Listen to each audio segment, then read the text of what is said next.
you are trying to buy a 5G smartphone for under 10,000 rupees today, you are going to be looking for a very long time. That price tier has vanished. To get what we used to call a standard mid-range experience, you now have to budget between 30,000 and 35,000 rupees. For decades, the ironclad rule of consumer tech was that memory got cheaper over time. You paid the same price year after year, but your device came with twice the storage. Now that cycle has collapsed. Profit margins are squeezed so tight that companies like Apple have completely eliminated the 128GB base model from their newest lineups on retail shelves. It's simply too expensive for them to offer a budget memory tier. This line graph tracking raw material costs shows exactly why. Over a single calendar year, the price of raw memory components, specifically RAM and NAND flash storage, is doubling every single quarter. The supply constraints are hitting everyone. Samsung is actually the world's largest supplier of DRAM, the working memory inside your phone.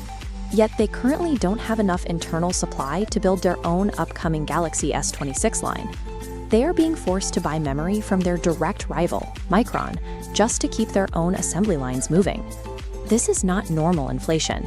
The global tech industry has run out of basic memory chips. The economic model that made consumer electronics affordable for the last 20 years is completely broken. The catalyst for this massive shortages is entirely man-made, and it lives inside massive, climate-controlled data centers like these.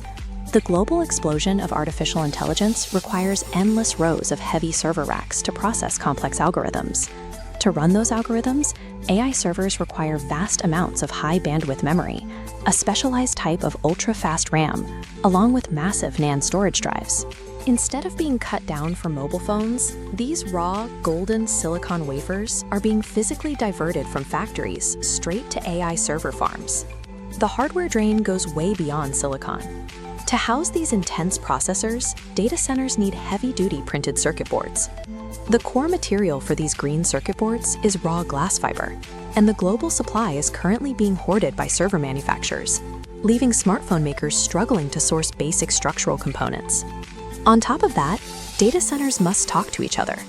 Manufacturing hubs in China are seeing a massive demand surge for optical fiber. Every single one of these thin, colorful glass threads is being bought up exclusively to wire new AI networks. The device sitting in your pocket is literally being starved of its physical building blocks, so the AI industry can physically expand. The balance of power in global tech has completely flipped. For years, Apple was the biggest client at TSMC, the massive foundry that operates these high-tech robotic manufacturing machines to build the world's most advanced chips. Today, Apple is no longer their top customer. NVIDIA is.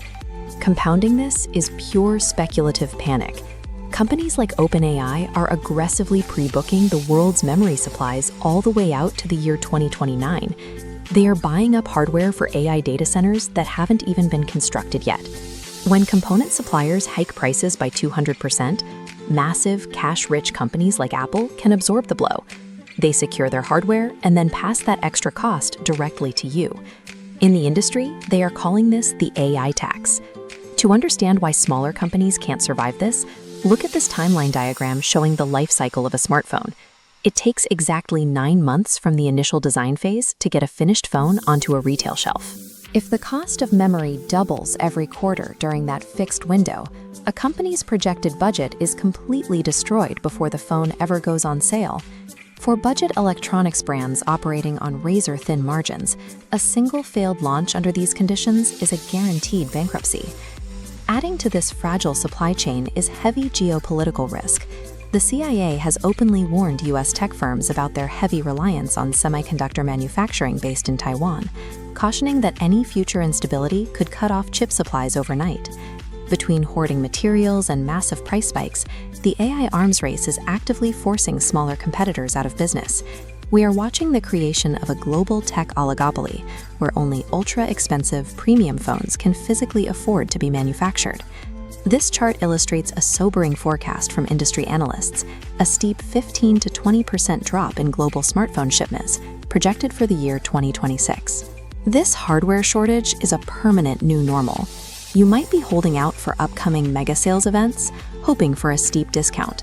Expect those events to focus entirely on clearing out outdated, aging hardware inventory.